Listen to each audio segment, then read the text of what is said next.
नमस्कार, उत्तराखंड का एक खास बुलेटिन देख रहे हैं आप और मैं हूं आपके साथ हर्षवर्धन सिंह। तो आइए रुक करते हैं आज की खबरों का।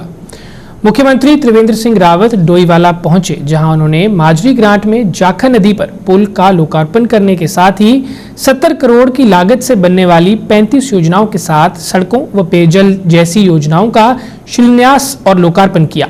लंबे समय से चांडी पुल की मांग कर रहे क्षेत्रवासियों को मुख्यमंत्री त्रिवेंद्र सिंह रावत ने 62.50 मीटर लंबा और 228 लाख की लागत से बना ये पुल जनता को समर्पित किया। इसके साथ ही मुख्यमंत्री ने लगभग करोड़ों के विकास कार्यों का भी शिलान्यास किया। इस अवसर पर बड़ी संख्या में लोग मौजूद रहे। कार्यक्रम में पंजाबी और जौनसारी सांस्कृतिक कार्यक्रमों का भी आयोजन किया गया, जिनका लोगों ने जमकर लुत्फ उठाया।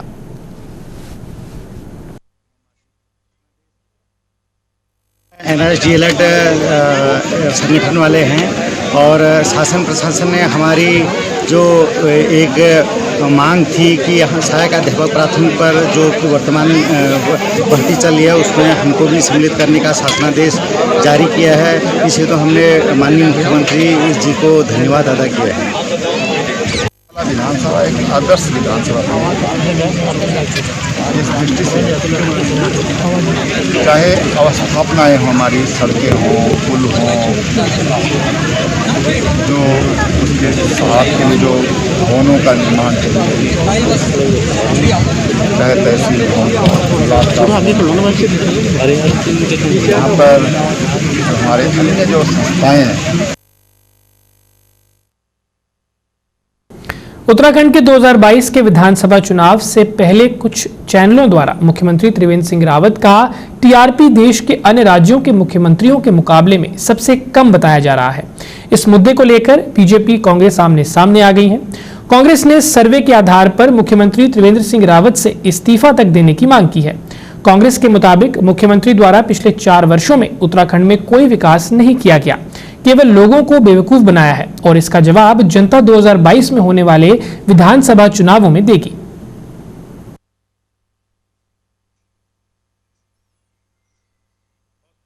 समय से इस बात की मांग की जा रही है कि प्रदेश के मुख्यमंत्री फेल हैं, वह प्रदेश के अंदर कोई विकास कार्य नहीं कर पा रहे। इसकी पुष्टि ये जो सर्वे आया उसने उसकी पुष्टि करके उस कांग्रेस की कथनी पर मोहर लगाई है। और मैं आपके चैनल के माध्यम से ये बताना चाहूँगा कि जब प्रदेश के इनके अपने भाजपा के मंत्री कार्यकर्ता इस बात के लिए मुख्यमंत्री पर इल्ज़ाम लगा रहे हैं, चाहे वह सतपाल महाराज हों, निशंक हों, और इनके अपने विधायक इस बात के लिए कई बार इनसे कमीशन खोरी की बात कह चुके हैं। अब तो और देश की पूर्व कैबिनेट मंत्री श्रीमती मेनका गांधी ने पत्र लिखकर प्रदेश के मुख्यमंत्री से 3000 करोड़ रुपए की जो घोटाले की बात कही है वह पुष्टि करती है कि प्रदेश के मुख्यमंत्री फेल हैं और भाजपा सरकार चुनाव से पहले जो जीरो टॉलरेंस की गवर्नमेंट का वादा कर रही थी उसमें पूर्ण रूप से फेल है। जो इनके द्वारा कहा गया कि हम विपक्ष अगर इसको मुद्दा बना रहा है तो मुझे तो लगता है ये विपक्ष की ही कहीं ना कहीं इस तरह की साजिशें हैं। आप स्वयं बताइए, आप अभी स्वयं कह रहे हैं कि सबसे ईमानदार हैं और इतनी साफ छवि। मैं समझता हूं कि उत्तराखंड प्रदेश के जो मुख्यमंत्री हैं शायद पूरे भारत में पहला ऐसा केस होगा जिसमें इन्होंने आईएएस को भी नहीं कहीं छोड़ा और जितने अधिकारी जो NH 74 में थे सब उच्च अधिकारी थे, सबको जेल भेजा। क्या कभी ऐसा हुआ? और मैं दूसरी बात ये पूछना चाहता हूं कि ईमानदार आज की तारीख में शायद पूरे देश में सबसे अच्छी ईमानदारी की छवि, जीरो टॉलरेंस की छवि ये हमारे मुख्यमंत्री जी की है। उत्तराखंड में शीतलहर का प्रकोप जारी है। बढ़ती ठंड ने लोगों का जीना मुहाल कर दिया है। पहाड़ी क्षेत्रों के साथ साथ राजधानी देहरादून में भी शीतलहर से लोग परेशान हैं। इन लोगों ने सरकार की व्यवस्था पर भी सवाल उठाए हैं। क्या कहना है इन लोगों का, इस पर पेश है एक रिपोर्ट। पूरे देश में सर्दी का सितम जारी है, कड़ाके की ठंड पड़ रही है। खासकर उत्तराखंड की बात करें तो यहाँ का मौसम आमतौर पे वैसे भी आम जो देश के और हिस्से हैं उससे थोड़ा ठंडा ही होता है। लगातार जो उच्च पर्वतीय क्षेत्र है वहाँ पे बर्फबारी, हिमपात की खबरें आती रहती हैं। आज की भी बात करें तो आज भी उत्तराखंड का जो मौसम है सामान्य दिनों की अपेक्षा कुछ ज़्यादा ही ठंडा है। मैं इस समय खड़ा हूँ जीएमएस रोड की एक कॉलोनी में, इसको मधु विहार बोलते हैं। यहाँ की एक बड़ी कॉलोनी है, हज़ारों की संख्या में लोग यहाँ रहते हैं और बहुत सारे लोग हमारे साथ हैं यहाँ पे। इनसे बात करने की कोशिश करेंगे और जानने की कोशिश करेंगे कि इस बार जो सर्दी का सितम है वो किस तरह का सितम है। पिछली बार से तुलना करें, पिछले साल से तुलना करें तो कितना अलग हट करके है, और किस तरह से जो सरकार के इंतजामात की बात करें तो वो क्या कुछ इन कॉलोनियों तक भी उनके इंतजामात पहुंच पा रहे हैं कि नहीं। जी आपका क्या नाम है? मेरा नाम चंदन सिंह है। चंदन जी, अगर बात करें टेम्परेचर की तो पूरे देश में कड़ाके की ठंड पड़ रही है, उत्तराखंड में भी यही हाल है, तो क्या लग रहा है पिछले साल की अगर बात करें और आज के ठंड की बात करें तो कितना डिफरेंस पाते हैं इसको? इस साल बहुत ज़्यादा ठंड है आजकल। जैसे पहाड़ी क्षेत्रों में काफ़ी हिमपात हुआ है, जिसके कारण से यहाँ मैदानी क्षेत्रों में उसका असर देखने को मिल रहा है, और काफ़ी सुबह शाम और दिन में भी बहुत कम धूप निकल रही है, जिससे ठंड जो है और ज़्यादा तेज़ हो रही है। अच्छा, आपका क्या नाम है? मेरा नाम एस मिश्रा है। अब मिश्रा जी कहाँ के रहने वाले हैं? मैं यहीं देहरादून का मधु विहार सोसाइटी का निवासी हूँ। अच्छा मिश्रा जी, बात करें, हम ठंड की बात कर रहे हैं तो इस बार किस तरह की ठंड पड़ रही है? क्या लग रहा है कि पिछले साल की तुलना में इस बार कुछ मौसम ज़्यादा है, वेदर पैटर्न में कोई बदलाव देख रहे हैं? देखिए, वेदर पैटर्न में अगर बदलाव की बात करें तो हर साल दर साल जो है टेम्परेचर बढ़ता ही जा रहा है, लेकिन सर्दियों में इसके उलट टेम्परेचर जो है नीचे की ओर जा रहा है। अगर हम आज की बात करें तो आज सुबह और शाम के साथ साथ ही पूरे दिन में भी धूप की आवाजाही बनी रही, बहुत ज़्यादा धूप नहीं रही, जिसके कारण जो है तापमान में गिरावट ही देखने को मिल रही है। एवं अगर आप देखोगे तो आम दिनों की अपेक्षा इन दिनों जनवरी का महीना जो है वो काफ़ी सर्द जा रहा है। अच्छा, बात करें सरकारी इंतजामात की, क्योंकि सरकार जो है अलाव की व्यवस्था करती है और बहुत सारे लोग, जैसे इस कॉलोनी में बड़े बड़े घर हैं, सबके पास अपना आशियाना है, लेकिन सड़कों पे बहुत ऐसे लोग मिलते हैं जिनके पास अपना आशियाना नहीं है, पुल के नीचे, फ्लाईओवर के नीचे रह रहे हैं या किसी अस्पताल के बाहर पड़े हुए हैं। ऐसे लोगों की अगर बात करें, एक निराश्रित जिनको कह सकते हैं एक तरह से इस ठंड के मौसम में, तो क्या सरकार के इंतजामात भी कुछ आपने कहीं देखा कि कहीं अलाव की व्यवस्था हो या कहीं सरकार प्रशासन द्वारा कंबल बांटा गया हो या कुछ इस तरह की कोई व्यवस्था देखी हो तो बताइए ज़रूर। देखिए, हमारे निकट में जो बल्लीवाला और बल्लूपुर चौक की अगर मैं बात करूं तो इनके पुल के नीचे ज़रूर मैंने देखा है कभी अलाव जलते हुए। कुछ पुलिस वाले भी खड़े रहते हैं जो कि अलाव को सेकते हुए पाए गए, एवं लोग जो पुल के नीचे सो रहे हैं या फिर उनके लिए चटाइयाँ और कंबलों का प्रबंध कुछ किया गया है। लेकिन ये नहीं कह सकते कि इंतज़ाम बहुत ही सफिशेंट है या काफ़ी है, बिकॉज अभी भी काफ़ी लोग देखने में पाए जाएंगे कि आपको वो सर्दी से ठुठरते हुए मिल रहे हैं। बिल्कुल, एक महिला शक्ति भी हमारे साथ हैं और इनसे भी बात करने की कोशिश करेंगे, जानने की कोशिश करेंगे कि ये जो सर्दी का सितम चल रहा है वो कैसा महसूस करें। आपका क्या नाम है? मेरा नाम हिम्रता अग्रवाल है। अच्छा हिम्रता जी, ये बताइए कि इस बार का जो मौसम है, जो ठंड है, वो किस तरह की है, किस तरह की पहले से अलग है? बहुत ज़्यादा ठंड है, मतलब क्या बोलूँ। जी जी, जो आपको महसूस होता हो बोलिए। मुझे बहुत ठंडा है, ठंड तो बहुत है, पर ठीक है कि सरकार के कुछ इंतजामात कहीं कहीं देखने को मिल रहे हैं, लेकिन वह उपयुक्त नहीं है। जिस तरह की जनसंख्या है, जिस तरह की एक बड़ी संख्या निराश्रित है इस शहर में, उनके लिए जब इंतजामात कम हैं तो जो गांव की स्थिति है, जो गांव का दृश्य हो सकता है, वो शायद और ख़राब हो सकता है और बेकार लग सकता है और सरकार की एक तरह से नाकामी को बताने वाली हो सकती है। तो हम ये भी उम्मीद करेंगे कि हमारे इस प्रोग्राम के माध्यम से सरकार तक ये संदेश पहुँचेगा कि उनके लिए जो व्यवस्थाएं हैं वो सुचारू की जाए। डोईवाला युवा कांग्रेस की ओर से किसानों के समर्थन में एक मुट्ठी मिट्टी शहीदों के नाम मुहिम चलाई गई। इस मौके पर युवा कांग्रेस विधानसभा अध्यक्ष राहुल सैनी ने कहा कि करीब 60 दिनों से कृषि बिल 2020 को लेकर हजारों किसान आंदोलन कर रहे हैं और इसमें कई किसान अपनी जानें भी गंवा चुके हैं, परंतु सत्ता के घमंड से भरी सरकार उनकी सुनने को तैयार नहीं है। वहीं कांग्रेस ने इस बिल का विरोध करते हुए किसानों के साथ खड़ा रहने का फैसला लिया है।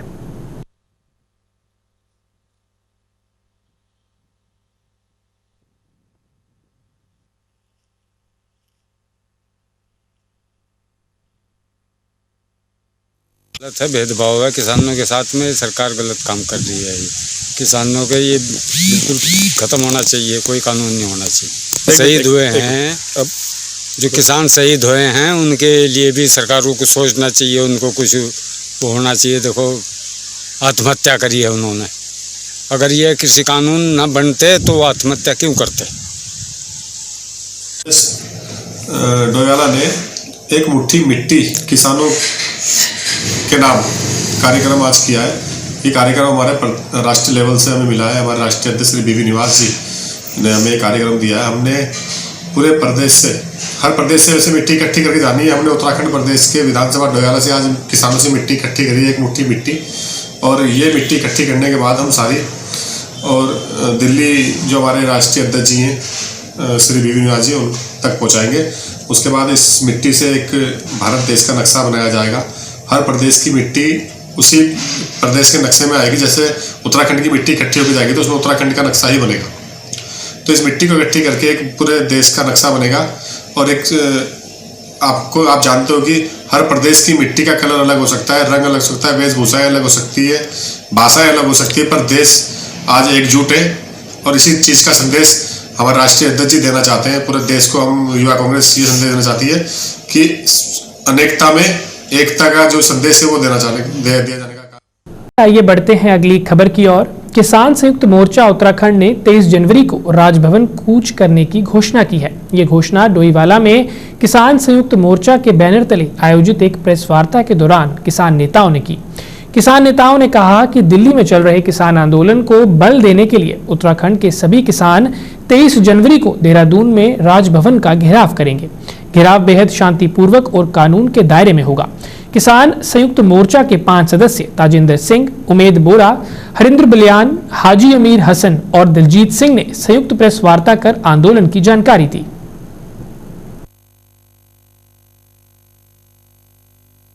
किसान मोर्चा की उत्तराखंड की ओर से और यहाँ कमेटी बनी है 5 आदमी की। उसमें तय किया गया कि भाई हम ट्रैक्टर रैली निकालेंगे उत्तराखंड में, जिसकी शुरुआत आज हमने डोईवाला माननीय मुख्यमंत्री की विधानसभा से की है कि इसमें प्रचार के लिए। और लोगों को घर घर जा रहे हैं कि भाई इसमें अधिक से अधिक संख्या में हम हरिद्वार से, रुड़की से, उधम सिंह नगर से, पहाड़ से सब लोग हमारे समर्थन कर रहे हैं।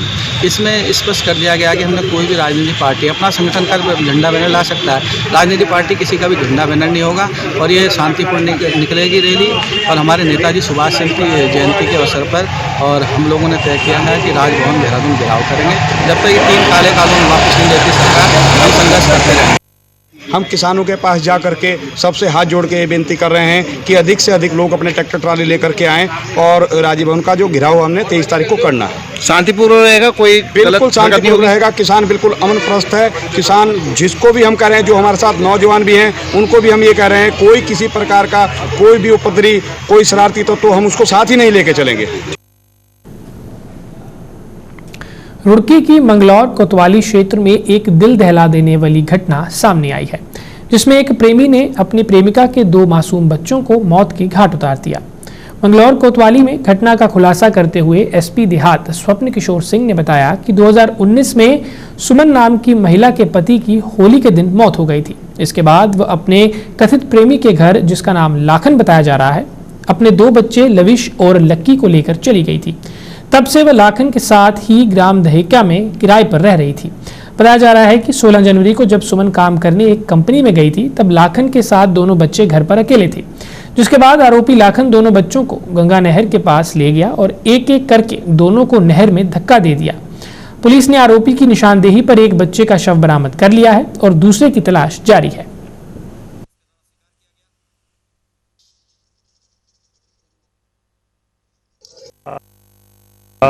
कल शाम को एक सूचना आई कि वादिनी सुमन के दोनों बच्चे नहीं मिल रहे हैं घर पे। ये सूचना छोटा प्रधान जो इंदर है उन्होंने पुलिस को दी। तत्काल पुलिस के द्वारा एएसपी मंगलौर महोदय के नेतृत्व में और क्षेत्राधिकारी मंगलौर के निर्देशन में सारी टीमें लगाई गई उन बच्चों की खोजबीन के लिए, तलाश के लिए। इस दौरान जो उक्त महिला है उसके पति का 2019 में स्वर्गवास हो गया था और 2020 से एक व्यक्ति लाखन के साथ गांव में, दहियाकी गांव में किराए पर रह रही थी। लाखन के द्वारा भी पुलिस को और आम लोगों को गुमराह करने की कोशिश की जाती रही। एक व्यक्ति के द्वारा इनपुट दिया गया कि लाखन उक्त दोनों बच्चों को नसीरपुर पुलिया की ओर ले जाते हुए दिखा था। इस पर लाखन से जब पूछताछ की गई तो उसने स्वीकार किया कि उसने उन दोनों बच्चों को नहर में फेंककर उनकी हत्या कर दी गई है।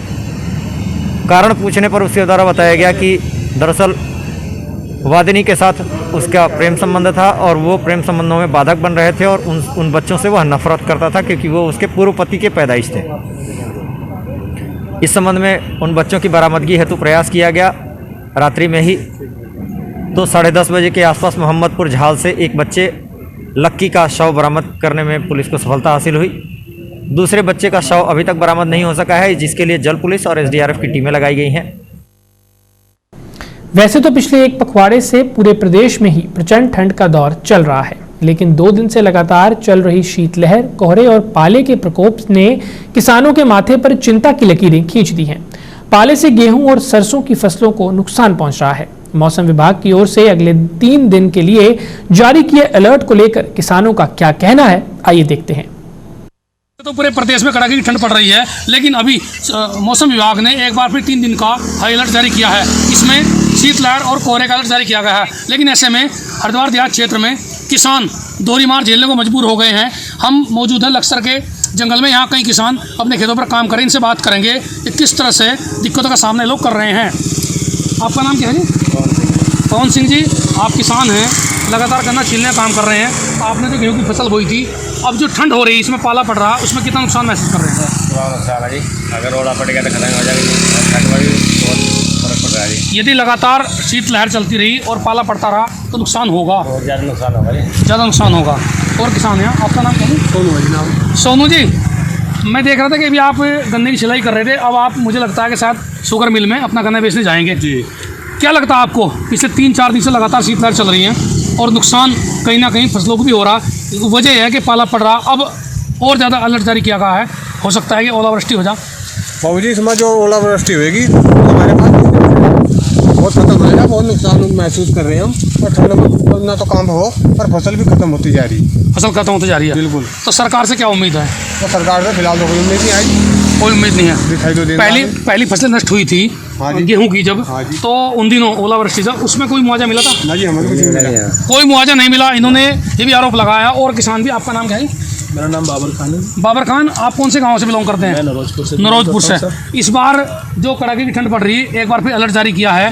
पूरे देहात क्षेत्र में आप घूमते हैं, किस तरह लोग फील कर रहे हैं, खासकर किसान लोग कैसा महसूस कर रहे हैं? किसान लोग, मैं देख रहा हूँ, मैं भी खुद किसान हूँ, किसान परिवार से ताल्लुक़ रखता हूँ। पहले भी ओलावृष्टि हुई थी, पहले भी सरकार ने कहा था मुआवजा देंगे, हम किसान की हित की बात करते हैं। लेकिन ये सरकार, राज्य सरकार या केंद्र सरकार, मुझे नहीं लगता कि किसानों के हित की बात करती है।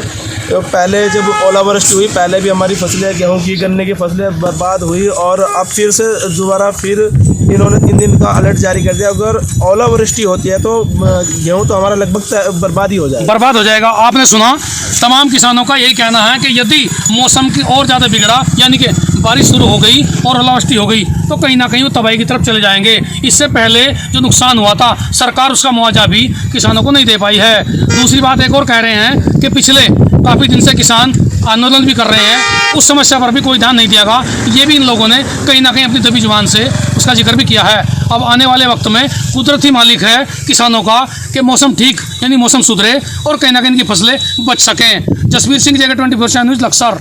तो चलिए रुक करते हैं अगली खबर का। प्रधानमंत्री आवास योजना के तहत भूमिहीनों को नगर क्षेत्र के बाहर आवास दिए जाने के विरोध में एक बार फिर नगरपालिका बोर्ड एकजुट दिखाई दिया। नगरपालिका कार्यालय में पालिका अध्यक्ष हरीश दुबे ने सभासदों से एक बैठक कर प्रधानमंत्री आवास योजना के तहत भूमिहीनों को जो आवास नगर क्षेत्र के बाहर दिए जा रहे हैं, उस पर अपनी आपत्ति दर्ज कराई है। क्या है पूरा मामला, आइए देखते हैं। जानकारी देना चाहता हूं कि प्रधानमंत्री आवास योजना के तहत भूमिहीनों को जो है कि आवास दिए जाने के लिए को लेकर एक योजना सितारगंज में आई है, और उसमें जो हमारे नगर क्षेत्र के जो लोग हैं, उनको उकरौली एक गांव है, यहाँ से करीब 14-15 किलोमीटर दूर है, हमारे नगर क्षेत्र के बाहर है। वहां पर जो है कि हमारे नगर क्षेत्र के लोगों को जो है भूमिहीनों को आवास दिए जाने के बारे में जो है कि योजना आई है, उसका हम लोगों ने आज विरोध किया है। हम लोगों का कहना है कि नगर क्षेत्र के भूमिहीनों को अगर आवास दिए जाए तो नगर क्षेत्र के अंतर्गत ही दिए जाए उन लोगों को, ऐसा हमारे पूरे बोर्ड का कहना है। और हमने आज आप ये देखिए कि मुख्य सचिव को हमने ये लेटर लिखा है, जिसकी प्रतिलिपि हमने निदेशक महोदय शहरी विकास को और जिलाधिकारी, उप जिलाधिकारी सबको प्रेषित किया है। और हमारा कहना है कि अगर नगर क्षेत्र के लोगों को ग्रामीण क्षेत्र में अगर आवास दिए जाएंगे तो उसका हम प्रबल विरोध करेंगे। दूसरी बात, आज हमने ये तय करी है कि हमारी डीपीआर जो है 68 लोगों की प्रधानमंत्री आवास योजना जिनके पास भूमि थी उनकी स्वीकृति कर दी गई है, लेकिन अभी 1.5 वर्ष बीतने के बाद भी अभी तक जो है कि धनराशि उपलब्ध नहीं हो पाई है। उस धनराशि को उपलब्ध कराए जाने के संबंध में भी हमने ये लेटर लिखा है। सितारगंज पुलिस ने वाहन चालकों को यातायात नियमों के प्रति जागरूक करने और दोपहिया वाहन चालकों को हेलमेट लगाने के लिए प्रेरित करते हुए एक रैली निकाली। यातायात के नियमों का पालन करने के लिए जन जागरूकता रैली में शामिल पुलिस के सभी जवान हेलमेट लगाए हुए दिखाई दिए। वाहन रैली को कोतवाली सराजुद्दीन खान ने हरी झंडी दिखाकर कोतवाली परिसर से रवाना किया तथा सितारगंज मुख्य चौराहे पर जनप्रतिनिधियों, व्यापारियों और गणमान्य व्यक्तियों की मौजूदगी में मुख्य चौराहे से अमरिया चौराहे होते हुए नकुलिया चौराहे से शहर के मुख्य मार्गों से होती हुई रैली कोतवाली सितारगंज में समाप्त हुई।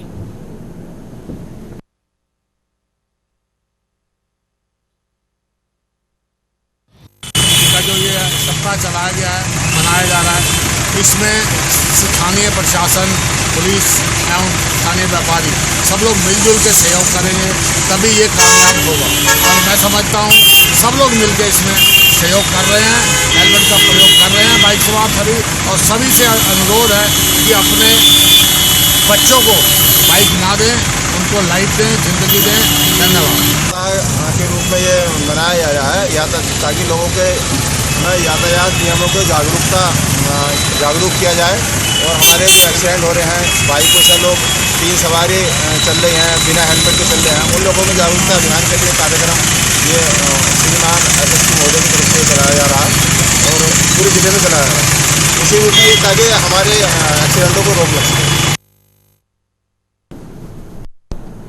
काशीपुर के ब्लॉक कार्यालय में बहुउद्देशीय शिविर का आयोजन किया गया। शिविर में क्षेत्रीय विधायक हरभजन सिंह चीमा, ब्लॉक प्रमुख अर्जुन कश्यप के साथ साथ 17 विभागों के अधिकारियों ने भाग लिया।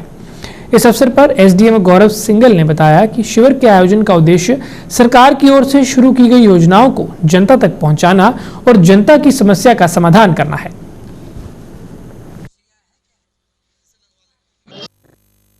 बहुउद्देशीय शिविर का आयोजन यहाँ ब्लॉक में किया गया है, जिसमें माननीय मंत्री जी और माननीय विधायक जी उपस्थित हैं। और इसमें शिक्षा विभाग, अल्पसंख्यक विभाग, समाज कल्याण विभाग, कृषि, ब्लॉक, तहसील, बिजली विभाग, पशुपालन, अन्य सभी जो लाइन डिपार्टमेंट हैं, सभी एक ही छत के नीचे उपस्थित हैं ताकि लोग यहाँ पर आकर अपनी समस्याओं का निवारण करवा सकें, अपने प्रमाण पत्र इत्यादि इश्यू करवा सकें और एक ही छत के नीचे सबका सॉल्यूशन किया जा रहा है।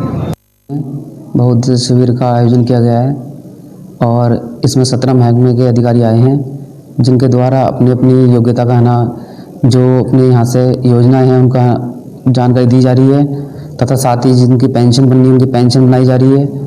इसके साथ साथ जितने भी विकलांग लोग हैं उनको रिक्शा, जैसे कि रिक्शा होती है उनके लिए व्हील चेयर होती है, उसको उपलब्ध कराया जा रहा है। इसके अलावा यहाँ पर कृषि विभाग के द्वारा भी एक कैंप लगाया गया है जिसमें विभिन्न तरीके की दवाइयाँ, कीटनाशक, खाद वगैरह के बारे में जानकारी दी जा रही है। इसके अलावा भी काफ़ी अन्य विभाग हैं जिनके द्वारा यहाँ पर आज ये आयोजन किया गया है और इस शिविर के माध्यम से ये ज्ञात किया जा रहा है कि यहाँ से पता लगता है शिविर के माध्यम से कि किन किन लोगों को किस किस चीज़ का ना फ़ायदा मिल रहा है, कितनी मात्रा में मिल रहा है। इसके अलावा यहाँ पर आज शिविर के साथ साथ इस चीज़ का भी ज्ञात हुआ है कि कितने समय में कितने लोगों को इसका। लक्सर में इन दिनों चोरों का आतंक लगातार जारी है। आए दिन लूटपाट, चोरी की घटनाएं हो रही हैं। ताजा मामला लक्सर कोतवाली क्षेत्र के निरंजनपुर के इंटर कॉलेज का है, जहां अज्ञात चोरों ने इंटर कॉलेज में सेंधमारी कर एलसीडी कंप्यूटर के लाखों रुपए के उपकरण और अन्य सामान पर हाथ साफ कर दिया। कॉलेज में चोरों की घटना का तब पता चला जब सुबह कॉलेज स्टाफ विद्यालय पहुंचा तो सभी कमरों के ताले टूटे हुए मिले और सारा सामान बिखरा हुआ था। कॉलेज प्रबंधक की सूचना पर पुलिस मौके पर पहुंची और जांच की जा रही है।